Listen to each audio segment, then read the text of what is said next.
é o que Deus espera de nós. Então, me acompanha aí, Deuteronômio, capítulo 10, versículos 12 e 13. Que diz assim: agora, ó Israel, que é que o Senhor, o seu Deus, lhe pede, senão que tema o Senhor, seu Deus, que ande em todos os seus caminhos, que o ame e que sirva o Senhor, o seu Deus, de todo o seu coração e de toda a sua alma, e que obedeça aos mandamentos e aos decretos do Senhor, que hoje lhe dou para o seu próprio bem. Eu quero tomar esses dois versículos, se você quiser, tanto pode deixar esse texto aberto como marcado. Em algum momento nós vamos voltar e tentar ler um pouquinho aí o contexto, versículos anteriores, versículos posteriores. Mas agora eu quero partir da pergunta: o que o Senhor espera de nós? A versão atualizada de Almeida, Nova Almeida atualizada, usa a pergunta: o que é que o Senhor requer de ti? No entanto, a expressão usada no original, esse requer, conota um pouquinho mais do aspecto de exigência, mas a palavra usada no original hebraico fala de pedir. Deus pede. Isso não precisa necessariamente ser confundido como opcional, mas eu quero tomar exatamente essa frase: o que é que Deus pede? E eu gostaria que a gente pudesse conversar a respeito desse assunto, da expectativa de Deus, daquilo que Ele requer de nós, pensando esse assunto em pelo menos 3 aspectos. Eu quero fazer aqui 3 perguntas. Primeiro, por que Deus faria algum tipo de exigência a nós, ao seu povo, àqueles que o seguem?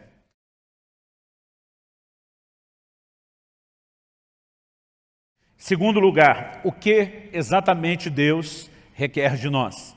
E, em terceiro lugar, nós vamos tentar trabalhar a razão, o motivo desse pedido que Deus fez.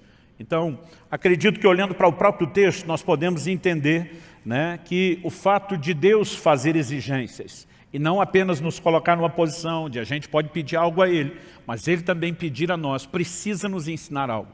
Eu gosto de dizer que oração não é apenas o meio através do qual eu e você recebemos de Deus aquilo que a gente quer. Oração também deveria ser, em contrapartida, o meio através do qual Deus recebe de nós, consegue de nós o que Ele quer. É o que nós aprendemos quando o Senhor Jesus, no jardim do Getsêmani, dobra os seus joelhos para dizer a Deus: seja feita não a minha, mas a sua vontade.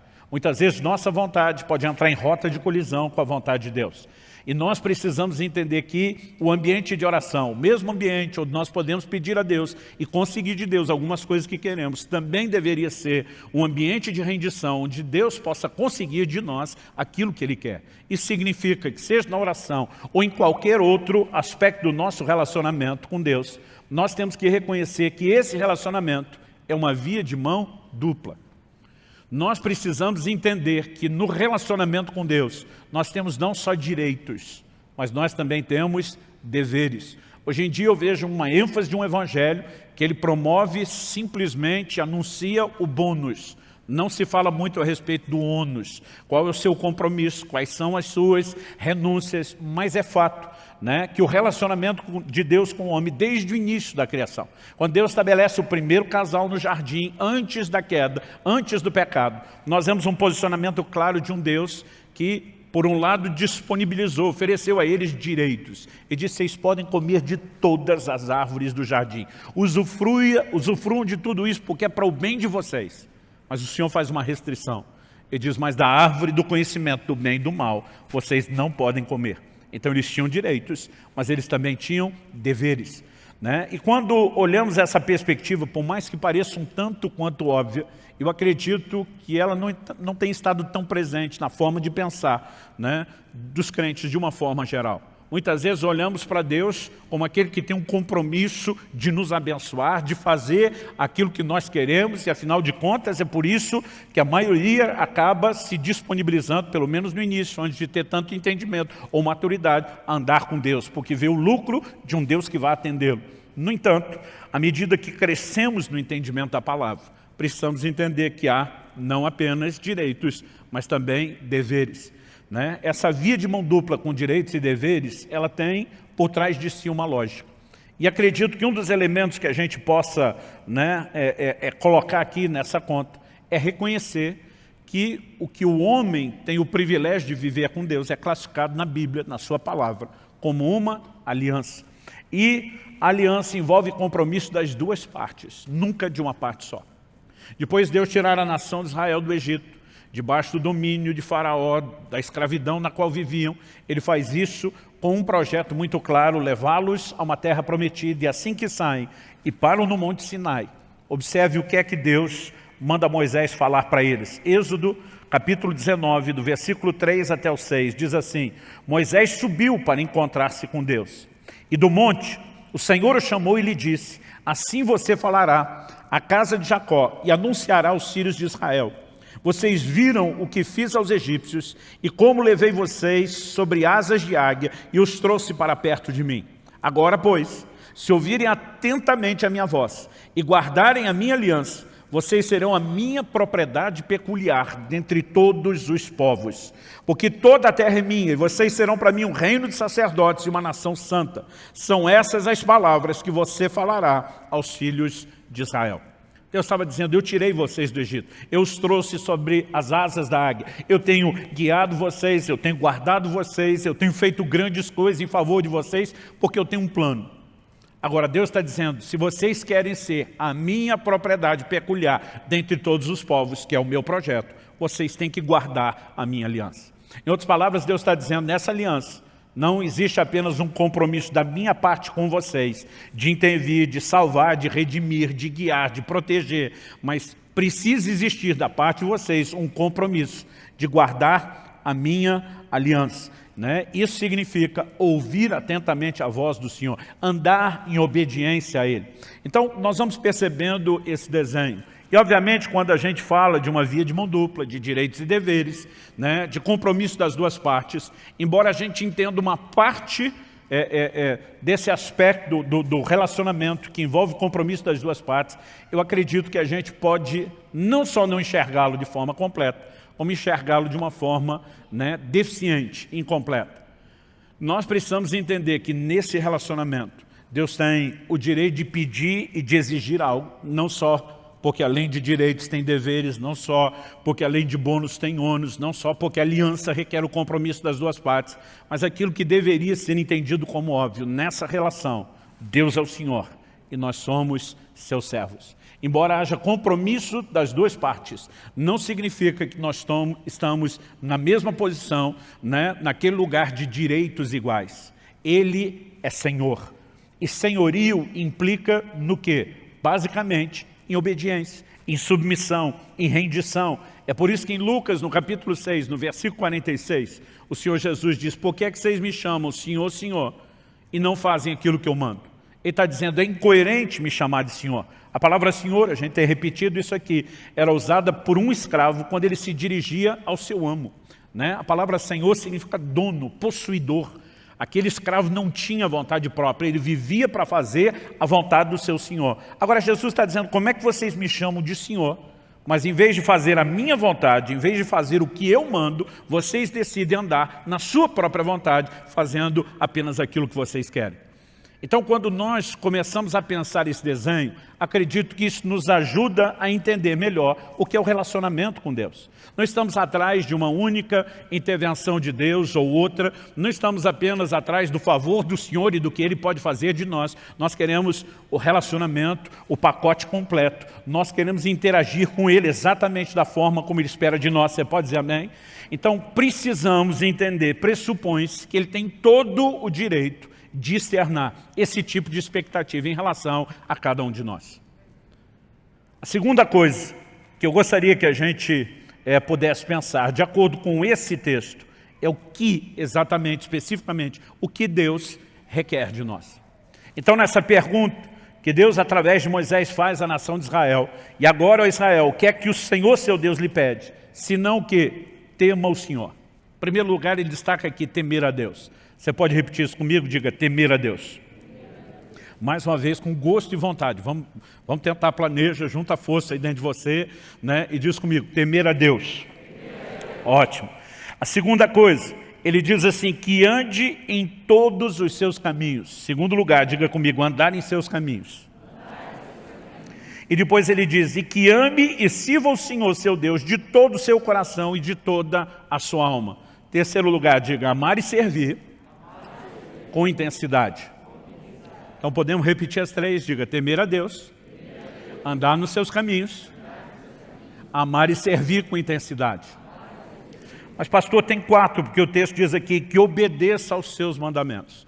Eu quero te mostrar, depois de falar dessas primeiras 3 coisas, que a 4ª é apenas um resumo, um arremate final. Por quê? Temer a Deus é mandamento a ser guardado. Andar nos seus caminhos é mandamento a ser guardado. Amar e servir o Senhor de todo o coração é mandamento a ser guardado. Então, acredito que quando ele encerra falando sobre guardar os mandamentos, ele não está necessariamente falando de um 4º aspecto, né? Mas ele está arrematando a ideia de que a nossa relação com Deus se resume na obediência que nós devemos a Ele. Mas vamos falar em primeiro lugar do temor a Deus, né? Eu tenho percebido que muitas pessoas têm tratado do assunto do temor a Deus de uma forma muito equivocada. Hoje em dia, muita gente tem falado a respeito da graça de Deus. A graça de Deus não é um assunto novo. Ela é anunciada desde o início da história da igreja, desde o início do Evangelho. No entanto, a graça não apenas ela foi ensinada e proclamada dentro dos fundamentos bíblicos, ela também tem sido, ao longo do tempo, distorcida. Em Judas, né, no capítulo único, verso 4, ele fala daqueles que estão, né, transformando a graça de Deus em libertinagem. Alguns, não entendendo o favor oferecido de Deus, começaram a tratar da graça como se fosse uma permissão para pecar, e não a capacitação, o empoderamento divino para a obediência. Outros começaram a trazer uma ideia, como se do Velho para o Novo Testamento, Deus mudou. Né? Eles não falam dessa forma, mas a conclusão que nós chegamos é que parece que Deus se converteu. No Velho Testamento Deus era mau, terrível, né? Exercia juízo, mas no Novo ele virou amor. O que é uma grande bobagem, tratar Deus como se ele fosse, né, alguém possível de sofrer mudança. Em Malaquias 3,6 Deus diz, eu, Senhor, não mudo. Tiago capítulo 1, verso 17, a Bíblia diz, nele não há mudança, nem sombra de variação. Logo, não há mudança em Deus. Então nós não podemos olhar como se no Velho Testamento Deus fosse uma coisa e no Novo Testamento ele tivesse se tornado outra. Logo no 2º século da era cristã, né, houve um camarada que trouxe muitas distorções, muitas heresias, chamado Marcião.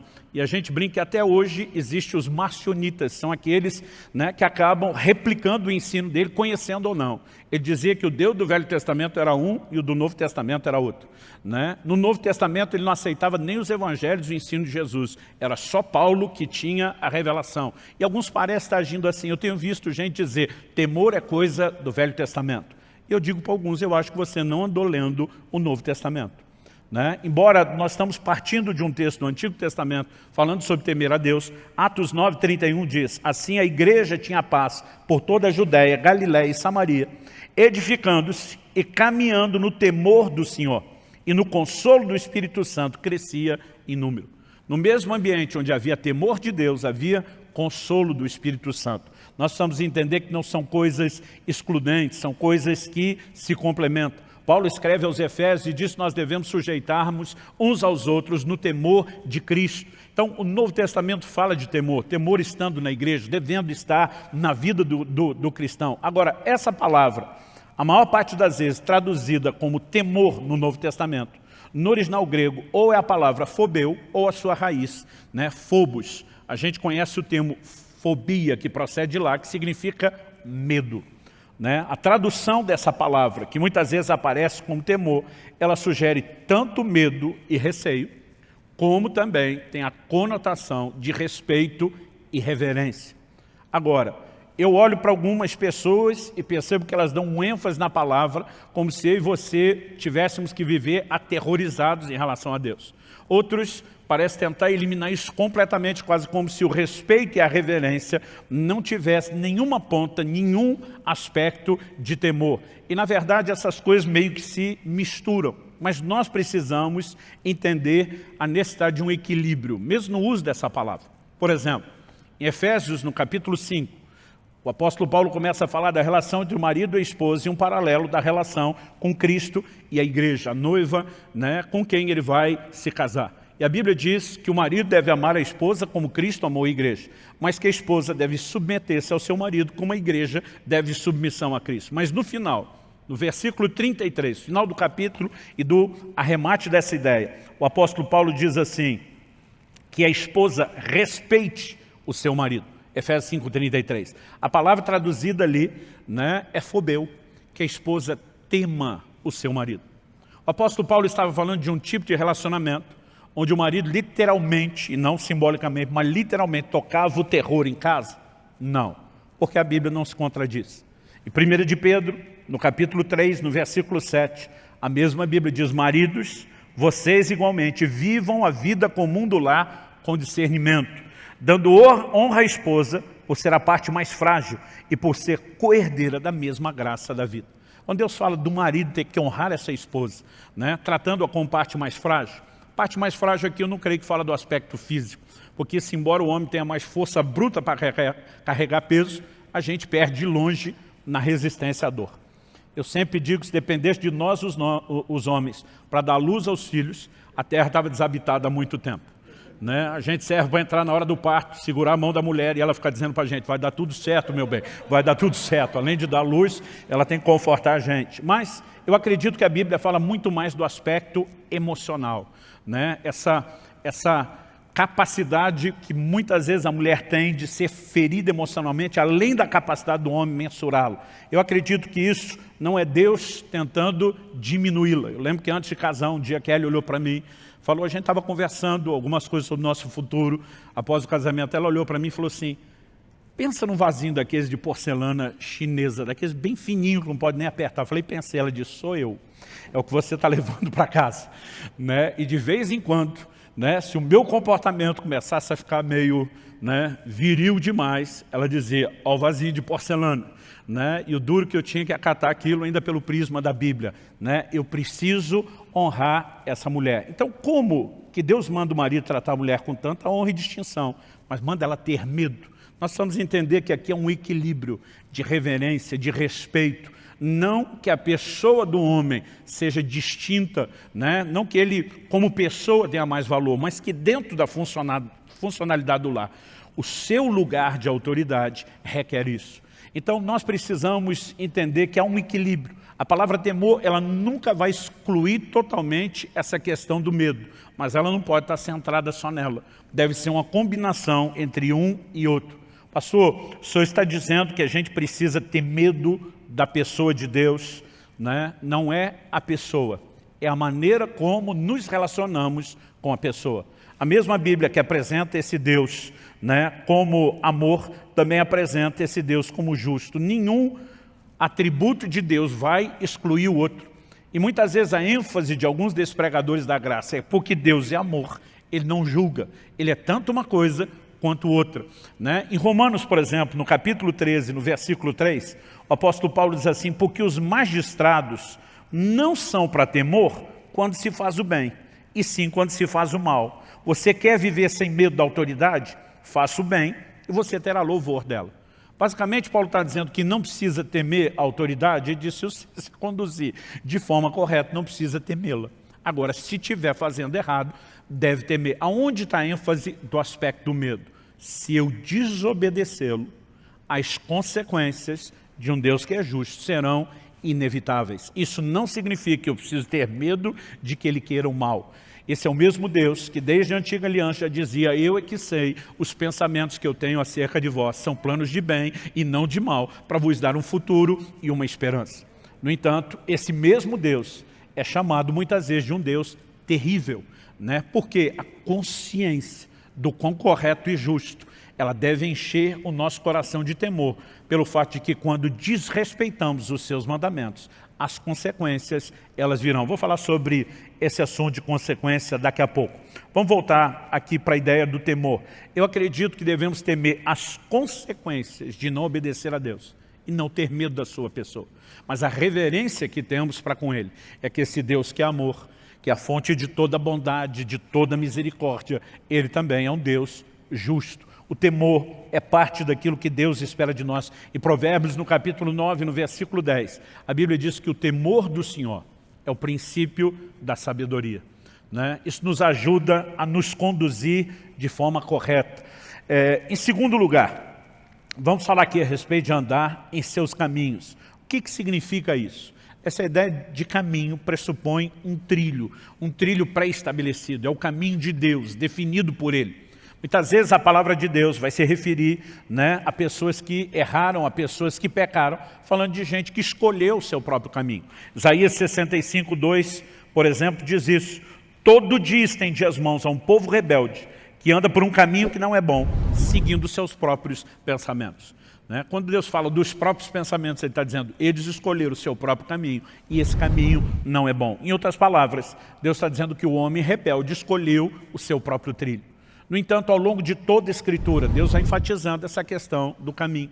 Gênesis 18, 19, Deus fala a respeito de Abraão, o pai da fé, e diz, porque eu o escolhi, a fim de que ele ordene aos seus filhos, e aos filhos depois deles, né, que guardem o caminho do Senhor, que pratiquem a justiça e o juízo, para que o Senhor faça vir sobre Abraão o que tem falado a seu respeito.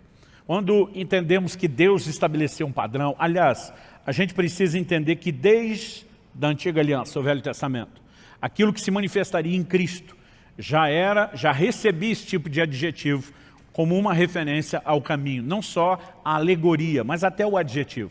Isaías, que é considerado o mais messiânico de todos os profetas do Antigo Testamento, que mais falou a respeito da vinda e da obra de Cristo, ele diz no capítulo 35, no versículo 8, e ali haverá uma estrada, um caminho que será chamado de caminho santo. Os impuros não passarão por ele, pois será somente para o povo de Deus. Quem passar por esse caminho, mesmo seja um tolo, outra versão diz um louco, não se perderá. Isaías 30, 21, e quando vocês se desviarem para a direita ou para a esquerda, ouvirão atrás de vocês uma palavra dizendo, este é o caminho, andem nele. Quando a gente chega à Nova Aliança, essa terminologia começa a ser empregada pelo próprio Cristo. João 14, 6, ele diz, eu sou o caminho, a verdade e a vida. Cristo se apresentou como caminho. O que hoje nós chamamos de cristianismo, uma referência à expressão coletiva da nossa fé, no início era chamado de o caminho. Deixa eu só mencionar alguns textos para você. Em Atos 16, 7, quando Paulo e Silas estão pregando em Filipos, uma mulher se dirige a eles dizendo, esses homens são servos do Deus Altíssimo e anunciam a vocês o caminho da salvação. Essa expressão ela é largamente usada, né, e empregada no livro de Atos. Em Atos 18, 25, quando a Bíblia fala a respeito de Apolo, um pregador, diz que ele era instruído no caminho do Senhor. Então, essa expressão ela vai sendo usada várias vezes e também a simbologia que se aplica a ela. Em Efésios 4, 17, o apóstolo Paulo diz, não mais andeis como andam os gentios. O que ele quer dizer com não andar como andam os gentios? Ele não está falando da ginga, do balanço do corpo, ele está falando do caminho que se escolhe, porque essa ideia sempre foi entendida e compreendida. Alguém que abraça o Evangelho não deve trilhar mais o seu próprio caminho, ele deve andar nos caminhos do Senhor. Quem está entendendo, diga amém. Isso de novo nos remete ao entendimento de obediência e de cumprir aquilo que o Senhor predeterminou, estabeleceu para o homem desde o início. Né? Aliás, eu acho muito interessante quando a gente mexe nesse assunto de obediência, entender o quão forte é a expectativa de Deus a respeito desse assunto. E daqui a pouco, quando a gente falar sobre guardar os mandamentos, a gente dá uma arrematada final falando de obediência. Vamos mexer na questão de amor e serviço. Pastor, a gente não poderia desdobrar, assim como o senhor falou do temor como um dos aspectos da obediência, de andar nos caminhos do Senhor como outro. Não dá para desdobrar amor e serviço? Dá. Mas também dá para tratar deles juntos. Né? Até porque a forma como amar e servir de todo o coração e alma é apresentado, me parece que a intenção é comunicar muito mais uma união do amor e serviço do que só tratá-los de forma separada. Outro dia alguém me perguntou, pastor, é possível servir a Deus sem amá-lo? Eu falei, é. Mas falei, é impossível amá-lo sem servi-lo. E a pessoa ficou me olhando e falou, nunca pensei nisso. Falei, bom, vamos pela primeira frase, que é possível servi-lo sem amá-lo. Carta à igreja de Éfeso no Apocalipse. Em Apocalipse 2:2, o Senhor começa falando com essa igreja, né, assim, conheço as tuas obras, o teu labor e a tua perseverança. Eu gosto de brincar que aqui tem uma progressão. Obras fala de gente ativa que trabalhava, mas labor é quando você começa a entrar no nível de intensidade e cansaço. Agora, perseverança É aquele modo que de vez em quando nós estamos botando pilha nos nossos pastores, nos nossos líderes, que é sangue nos olhos, faca no dente. Né? É quando você, com ou sem vontade, com ou sem inspiração, você põe tudo de você naquela disposição de serviço. Eles tinham uma alta performance. Mas nos versículos 4 e 5, nós vemos o Senhor falando, tenho, porém, contra ti, que abandonaste o teu primeiro amor. Então, a performance de serviço, de trabalho estava alta, a paixão estava lá embaixo, no chão, no chinelo. O que é que Deus acaba dizendo para esse anjo, para o mensageiro dessa igreja? Ele disse, se você não se arrepender, eu vou tirar o seu candeeiro. O que significa o candeeiro? No capítulo 1 de Apocalipse, João tem uma visão e ele vê 7 estrelas e 7 candeeiros. E o anjo explica, as 7 estrelas são os 7 anjos ou mensageiros das igrejas da Ásia. Os 7 candeeiros são as igrejas. O simbolismo do candeeiro era o da igreja. Agora Deus está falando com o anjo, com o mensageiro. Se você não arrepender, eu tiro o seu candeeiro. Em outras palavras, Deus está dizendo, a igreja que eu confiei aos teus cuidados, eu vou tirar de você e vou pegar de volta. O que é que Deus está dizendo? Se você não vai fazer o trabalho que você está fazendo, movido pelo amor, por paixão para comigo, Deus está dizendo, eu dispenso você do serviço. Em outras palavras, Deus está dizendo, eu não quero o serviço pelo serviço. Ou o seu serviço é uma expressão do seu amor para comigo, ou eu dispenso o seu serviço. Por outro lado, em João 21, dos versículos 15 a 17, onde Jesus pergunta por 3 vezes ao apóstolo Pedro, tu me amas? Em cada uma delas, Pedro sinaliza, responde positivamente, tu sabes que eu te amo. O que é que o Senhor diz para ele? Apacenta as minhas ovelhas.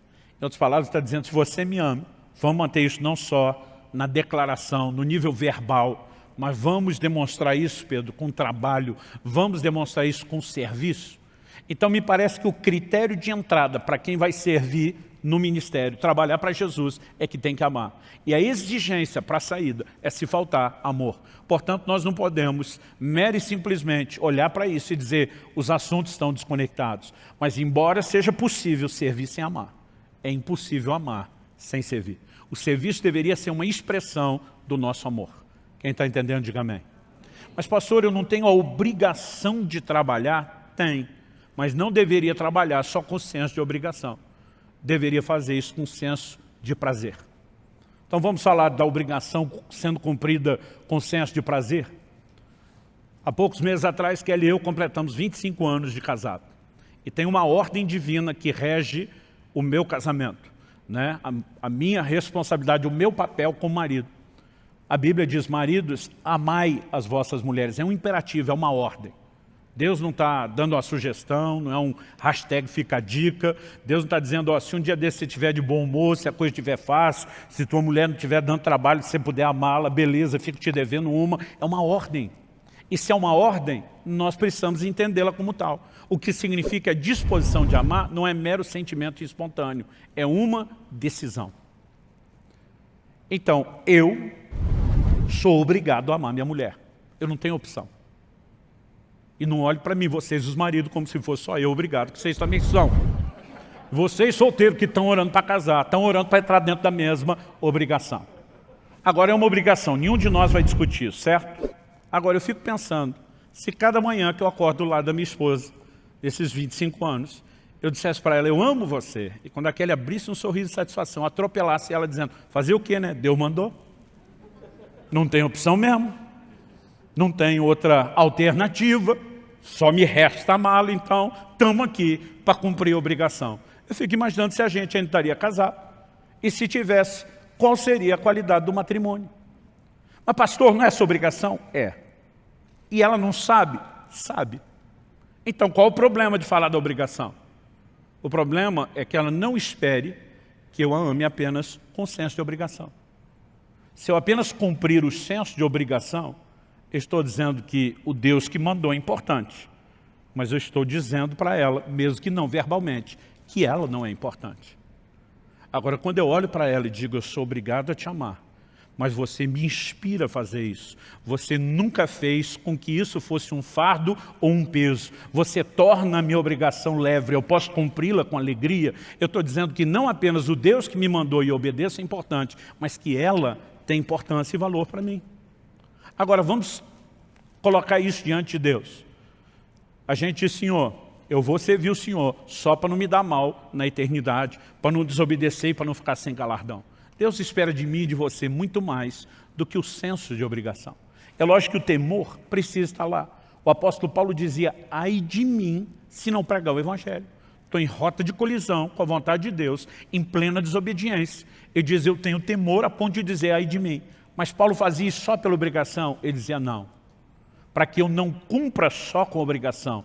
Ele dizia, eu vou além, eu me desdobro, eu me sacrifico mais do que Deus pediu, de olho no galardão e na recompensa, e na mensagem que eu vou declarar a Deus. Quem consegue entender a diferença? Nós precisamos ser um povo, né, que entenda a importância de servir ao Senhor, mas que faça isso não só por causa de cobrança, não só por causa de pressão, e nem só por causa de anseios pessoais. Porque muitas vezes nós queremos fazer coisas que Deus não pediu e não queremos fazer coisas que Ele pediu. Então, muitas vezes, né, para que a gente se conecte ao lugar correto de serviço, nós vamos ter que dizer, por amor ao Senhor, eu vou abrir mão daquilo que eu queria e vou fazer aquilo que o Senhor quer. Agora, tanto uma coisa como outra, seja tratada de forma separada, o amor e serviço, ou de forma conjunta, é apresentada como algo que a gente precisa fazer de todo o coração. Eu acredito que é nessa expressão que fica muito claro e evidente que Deus espera de mim e de você, mais do que o senso de obrigação, mas o senso de prazer, de dedicação total e plena a Ele. Isso significa que nós temos que dar o melhor de nós nessa relação, tanto de amor como de serviço. Você pode dizer amém? Então, depois de falar de temer ao Senhor, de guardar os seus caminhos, em terceiro lugar, destacar aqui o amor e o serviço intenso de todo o coração. Nós vemos Deus arrematando o assunto, falando sobre guardar os seus mandamentos. Como eu disse antes, guardar os mandamentos não é um quarto aspecto. Na verdade, é aquilo que resume todos os outros aspectos. Ah, pastor, o senhor esqueceu de dizer que Deus requer de nós santidade. Afinal de contas, em Efésios 1:4, a Bíblia diz que Ele nos elegeu nele, antes da fundação do mundo, para sermos santos e irrepreensíveis. Não, está dentro do pacote. Isso é andar nos seus caminhos. Ah, pastor, o senhor esqueceu falar da adoração e da devoção. Pode botar isso no pacote do amor, né? Agora, algo que nós precisamos entender é a importância da obediência. Tudo aquilo que Deus espera de nós, pediu de nós, se resume na obediência que eu e você devemos a Ele. O profeta Jeremias confronta a nação de Israel e começa a dizer, citando aquele texto de Êxodo 19, que eu já li um pouco, quando o Senhor fala sobre Israel sendo a sua propriedade peculiar, né, dentre os povos, mas para isso, tendo que guardar a sua aliança e ouvir atentamente os seus mandamentos. Jeremias começa a perguntar, o que é que Deus requeriu de vocês lá no início? E ele diz, Deus nunca pediu de vocês sacrifício. O modelo de adoração do Velho Testamento era baseado no sacrifício. E diz, o que Deus pediu de vocês foi obediência aos seus mandamentos. Isso me leva a entender que mais do que a própria adoração, Deus espera de nós obediência. Aliás, o pecado é retratado na Bíblia, em 1 de João 3,4, como a quebra da lei, a desobediência. Então, o contraponto do pecado na relação com Deus, na vida de santidade, se resume na obediência. Às vezes, nessas proclamações distorcidas da graça, eu vejo gente tentando dizer que não há necessidade de obediência na nova aliança, o que é uma grande bobagem. E a maioria deles se baseia num texto muito mal aplicado, que é Romanos 10,4, quando a Bíblia diz o fim da lei é Cristo. Todo dia falou, está aqui, não tem mais lei, acabou toda a lei. Eu falei, você tem certeza que ele está falando de toda a lei? Porque daqui a pouco, ali na frente, no capítulo 13, ele vai mandar a gente obedecer às autoridades e às leis naturais. Então não pode ser que ele está dizendo que acabou todo tipo de lei. Hebreus capítulo 7, versículo 12, diz que onde há mudança de sacerdócio, e a grande mudança da velha para a nova aliança, é que a velha era baseada no sacerdócio levítico, e a nova é baseada no sacerdócio de Cristo, que o autor de Hebreus diz ser segundo a ordem de Melquisedeque. A Bíblia diz onde há mudança de sacerdócio é mudança de lei. A Bíblia não diz que é extinção, desaparecimento de lei, que a lei cessou. Quando a Bíblia diz o fim da lei é Cristo, está falando de uma lei específica que regia a velha aliança, que constituía de muitos mandamentos e ordenanças, né, que na verdade, na nova aliança, são tratados de uma forma completamente distinta. Em Colossenses 2, 16 e 17, em Hebreus 10, 1, a Bíblia enfatiza que a lei não tem a imagem exata das coisas, mas a sombra de bens vindouros. Eles tinham muitas ordenanças, como, por exemplo, sacrifício de animais, que eu e você não temos que fazer, essas coisas cessaram. Aliás, na verdade, Jesus ainda diz assim, eu não vim extinguir a lei, eu não vim suprimir a lei. Ele diz, eu vim cumprir. Porque a lei, além de ter um caráter temporário, tinha um caráter profético, ela apontava para Cristo. Jesus diz para os judeus, seus dias, examinais as Escrituras, e são elas que testificam de mim, tudo converge na pessoa de Jesus, e muita dessa simbologia se cumpre no sacrifício de Cristo. Agora, isso não significa que não haja mandamentos. Jesus diz, um novo mandamento vos dou. Novo pressupõe essa mudança de lei, mas que também agora há mandamentos a serem obedecidos. Aliás, em Mateus, no capítulo 28, no que nós chamamos de a grande comissão, nos versículos 19 e 20, a Bíblia diz assim, portanto vão e façam discípulos de todas as nações, batizando-os em nome do Pai, do Filho e do Espírito Santo, ensinando-os a guardar todas as coisas que tenho ordenado a vocês. E eis que estou com vocês todos os dias até o fim dos tempos. Ou como diz uma versão mais clássica, até a consumação dos séculos. O Senhor Jesus estava dizendo o quê? Vocês vão fazer discípulos das nações. Significa os não-judeus, os gentios. E é importante observar isso.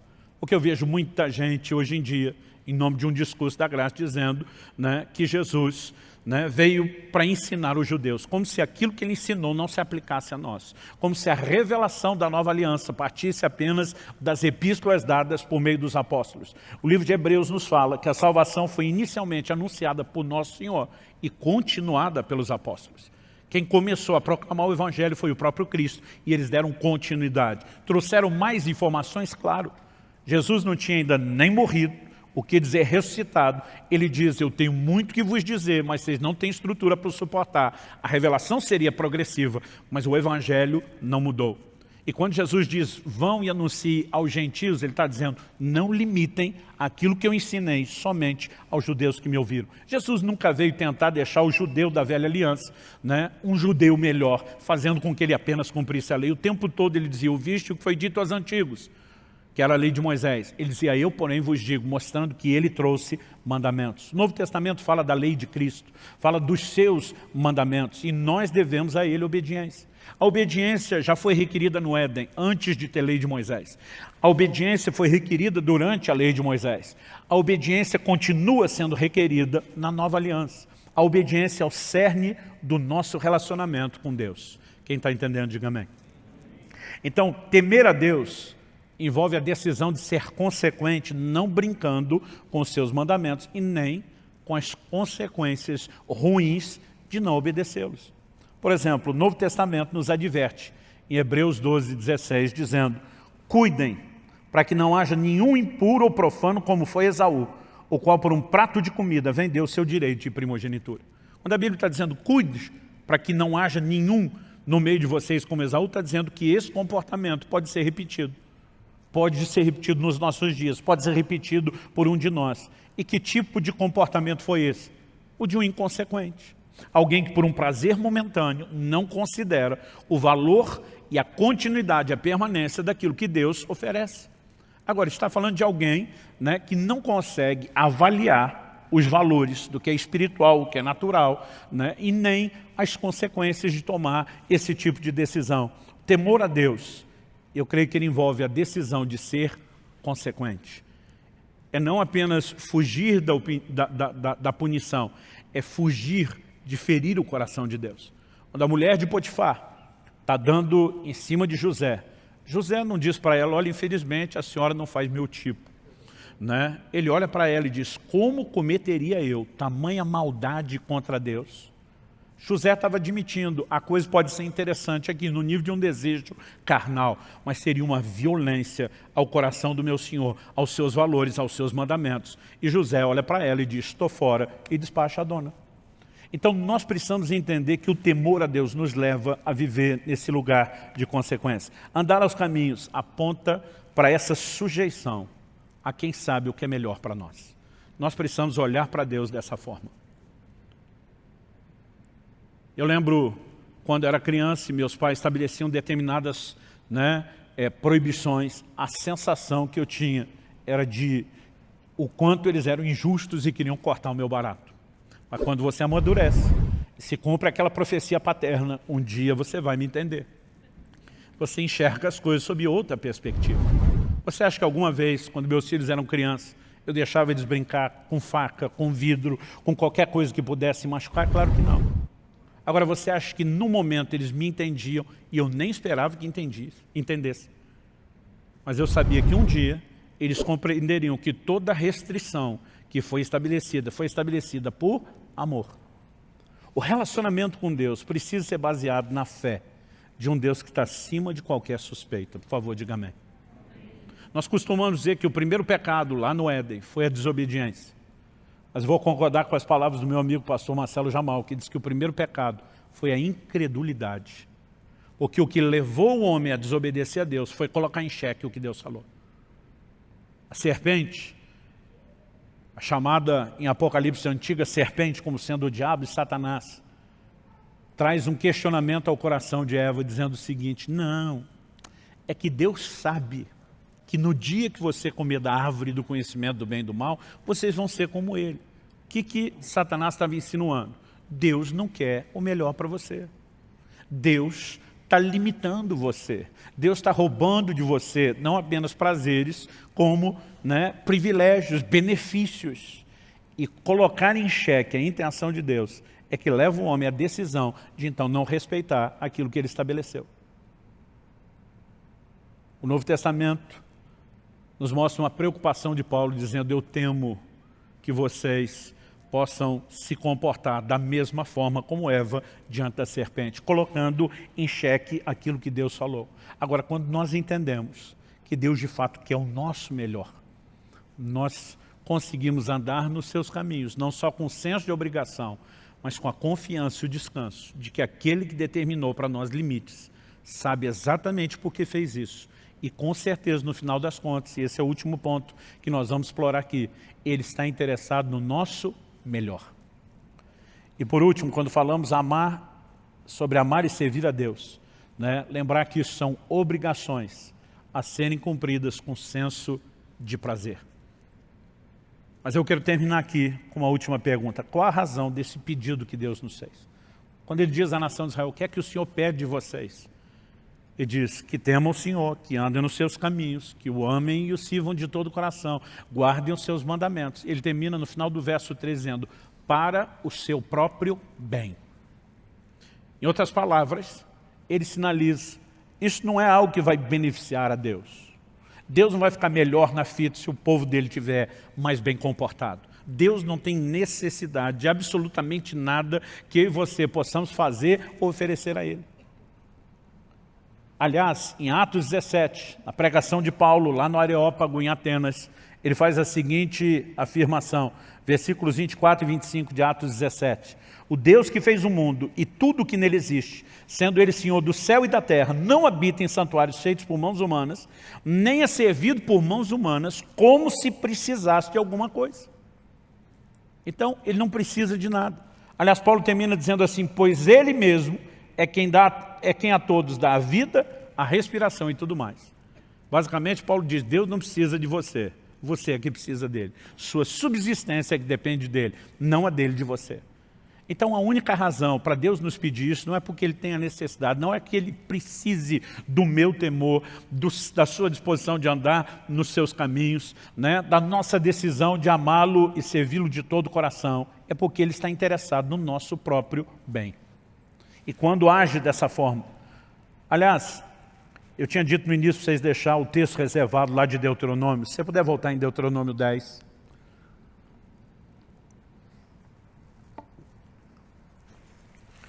Eu gostaria que a gente pudesse avaliar o versículo 11. A gente leu o 12 e o 13. Vamos ler o versículo 11, que é o versículo anterior ao nosso texto base. Nesse versículo nós lemos assim: porém o Senhor me disse, Moisés falando, levante-se e ponha-se a caminho diante do povo, para que entrem e tomem posse da terra que, sob juramento, prometi dar aos pais deles. Deus tinha tirado a nação de Israel do Egito com qual propósito? Não era que eles ficassem perambulando no deserto. Deus queria levá-los a um lugar de abundância, a uma terra que manava leite e mel. E acredito que isso também aponta de forma figurada para aquilo que Deus deseja para mim e para você. Deus também não nos tirou do mundo e do pecado para que a gente ficasse perambulando num deserto de aridez espiritual. Jesus diz, eu vim para que vocês tenham vida e vida com abundância. Efésios 1:3 diz, bendito seja o Deus e Pai de nosso Senhor e Salvador Jesus Cristo, o qual já nos abençoou com toda sorte de bênção nas regiões celestiais em Cristo Jesus. Deus tem um projeto de plenitude para mim e para você.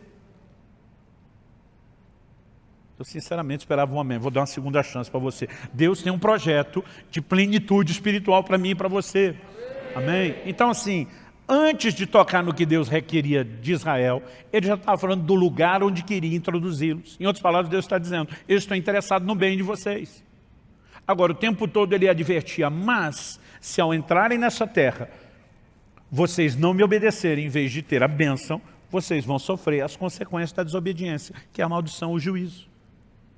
Aí ele fala nos versículos 12 e 13, do que ele requer de nós. Mas vamos ver os versículos seguintes, agora do 14 ao 16.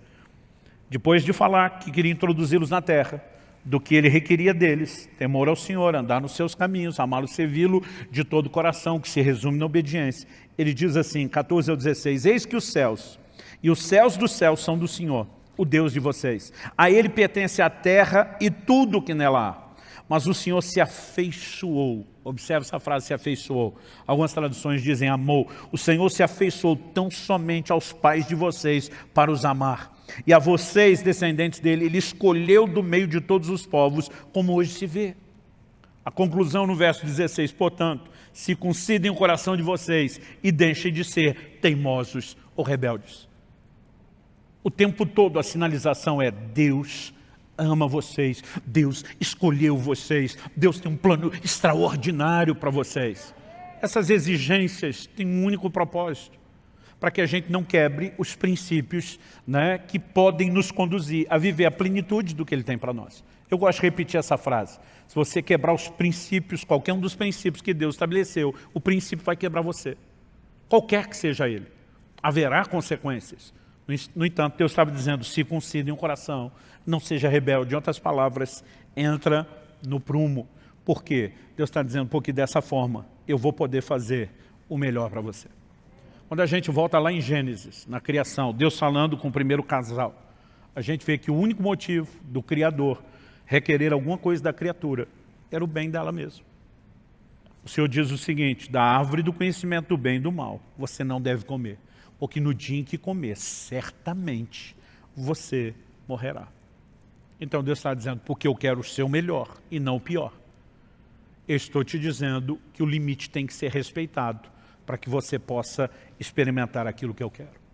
O que nós estamos falando aqui não é nada profundo no sentido de que segredo espiritual que não sabia, mas talvez nos ajude a montar um quebra-cabeça de como pensar o relacionamento com Deus.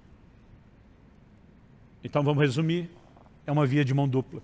Deus tem todo o direito de estabelecer exigência e de nos pedir, porque nessa relação não é apenas a gente pedindo a Ele o que queremos, ela também envolve Deus pedir, exigir, demandar de nós aquilo que Ele quer.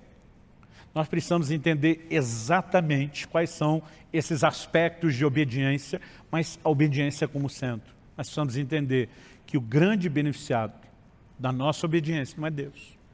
É lógico que Ele também vai poder colher esse relacionamento com gente que está próximo e não distante. Mas o grande beneficiado seremos nós mesmos. E quando a gente consegue simplificar isso tudo, é muito mais fácil oferecer resistência aos ataques do inimigo. Porque assim como bombardeou Eva, Satanás vai fazer com cada um de nós. Muitas vezes nós somos questionados, será que vale a pena? Estou sendo fiel a Deus, não estou vendo resultado. O tempo todo nós vamos receber essas setas de dúvidas, né, que o inimigo lança tentando colocar em xeque o caráter de Deus. Não foi o que aconteceu com a mulher de Jó? Ela, quando vê as coisas irem de mal a pior, ela vira para o seu marido e diz, amaldiçoe seu Deus e morre. Ela está dizendo, se Deus não vai dar tudo que eu não quero saber dele. Jó olha para ela e diz, você fala como uma louca. Nós recebemos de Deus o bem, não vamos receber o mal. Apesar da Bíblia ser clara em dizer que o mal não procedia necessariamente do Senhor, Jó está olhando e dizendo, ele está no controle de todas as coisas. Ele não estava aceitando o mal como destino final, porque ele diz, eu sei que o meu Redentor vive e ele há de se levantar sobre a terra. Mas ele está dizendo, independente dessa circunstância mudar ou não, e não é só porque um dia vai mudar, ele está dizendo, eu não estou servindo a Deus apenas porque Ele dá aquilo que eu quero. Quando nós começamos a entender que Deus está acima de qualquer suspeita e mantemos esse nível de fé, o nosso coração acaba sendo guardado. O que Satanás trabalhou com Eva não foi um completo descrédito à palavra de Deus. Foi uma manipulação e uma distorção da palavra. Aliás, não foi assim que Satanás tentou Jesus? Lança do pináculo do templo, porque está escrito, aos seus anjos dará ordem a teu respeito para que te guardem. Eu percebo que muitos cristãos que têm um conhecimento superficial das Escrituras, eles estão à mercê não só de ensinos errados, que tem espíritos de demônio por trás desses ensinos, mas eles estão à mercê muitas vezes de setas do inimigo tentando distorcer a aplicação da palavra. Mas à medida que vamos fortalecendo esse pensamento de uma maneira completa, sadio, mantendo esse Deus está interessado no nosso bem, acima de qualquer suspeita. Eu não entendo porque Ele ainda não fez. Eu não entendo porque Ele ainda não respondeu. Eu não entendo, mas uma coisa é certa, Ele está no controle e Ele não falha. Eu gosto de uma frase de Lutero, o grande reformador.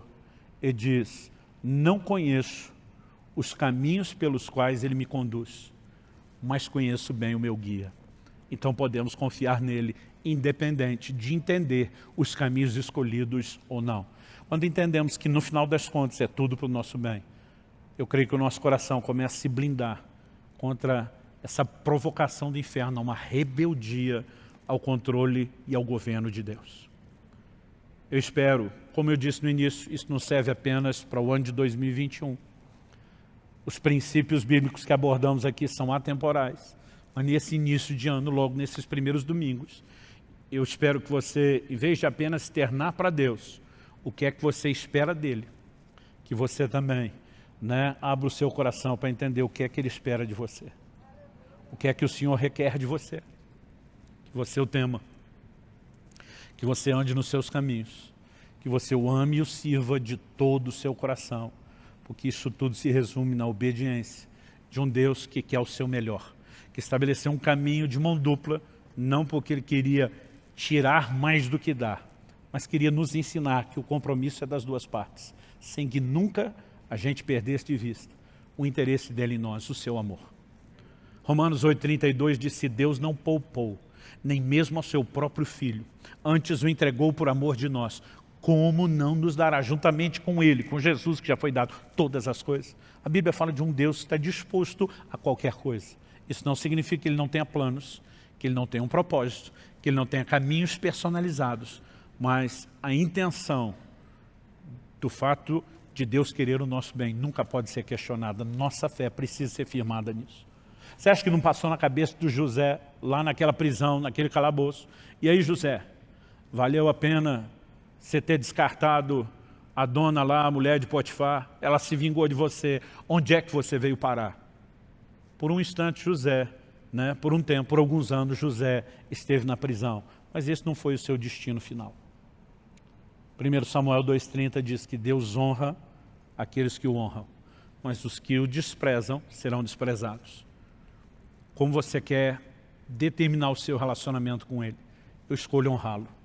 Eu escolho lembrar que no final essa honra não só não me custa assim tão caro, como na verdade tem um retorno poderoso. Além de me manter conectado e não distante de Deus, eu vou experimentar como resultado final o melhor de Deus. Isso é a proposta da Escritura e nós não podemos pensar de forma diferente. Eu tenho orado e tenho dito, Senhor, o que é que você quer de mim para esse ano? Eu sei que nós temos aqui princípios que são para todos nós, sem exceção.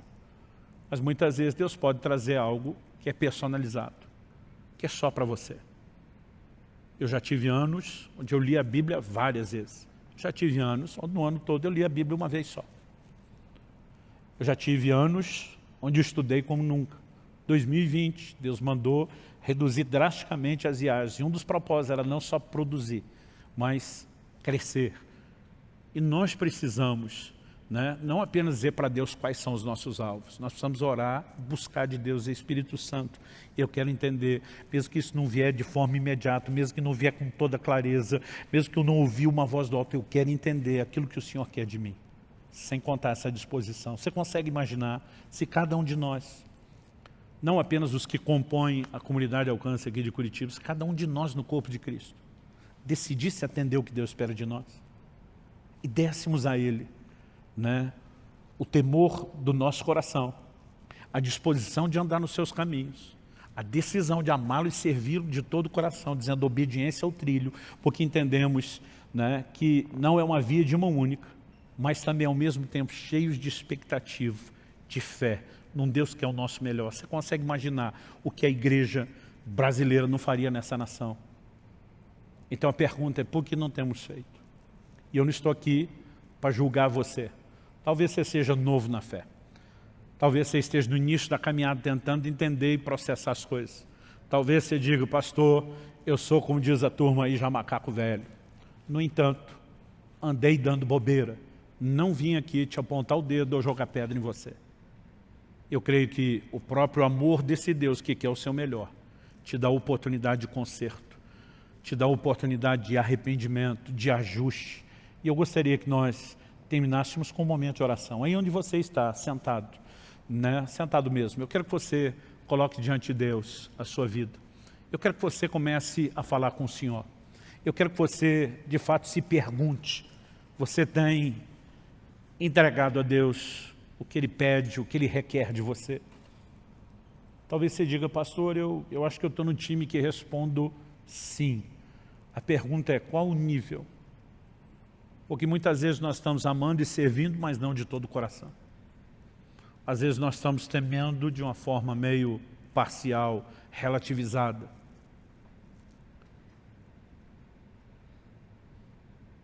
Independente de onde você esteja, eu tenho certeza que as coisas podem se tornar ainda melhores do que já estão. Se está ruim, pode melhorar. Se está bom, pode ficar melhor ainda. Pai, nós, em primeiro lugar, te agradecemos pelo privilégio de viver uma relação onde não estamos apenas debaixo do peso de obrigações. É por isso que a Tua palavra diz que os Seus mandamentos não são penosos, não são pesados. Nós oramos e suplicamos que a graça do Senhor seja derramada nesse lugar. A única forma pela qual podemos viver obediência aos Seus mandamentos, a esse alto padrão exigido na nova aliança, é por causa da capacitação, do empoderamento da graça. E nós clamamos que o Senhor derrame isso sobre nós. Nós oramos pelo sopro de vida do Teu Espírito. Nós oramos por despertamento. Nós queremos corresponder com aquilo que não é só uma expectativa do seu coração, é um requerimento, é uma exigência muito clara e específica, mas não queremos cumprir a obrigação só com senso de obrigação, queremos cumpri-la com prazer, e para isso suplicamos graça. Eu oro por cada um dos meus irmãos e irmãs, não apenas os que estão aqui nesse auditório, agora, nesse momento, nos acompanhando presencialmente, mas cada um daqueles que nos acompanha pela internet. Mesmo aqueles que terão acesso a esse recurso apenas na forma gravada, depois que nesse momento, enquanto ouvem, o Teu Espírito Santo possa tocar as suas vidas. Nós oramos pela inspiração do céu, nós oramos pelo fortalecimento do alto, nós oramos por restauração sobrenatural se manifestando na vida de cada um deles. Nós oramos, ó Deus, por um verdadeiro exército de homens e mulheres de Deus se levantando na disposição de entregar aquilo que o Senhor pede. Colocamos diante do Senhor não apenas o curso desse ano, mas o curso das nossas vidas, desejosos de viver o Teu melhor. Manifesta a Tua graça. Nós clamamos em nome de Jesus. Em nome de Jesus.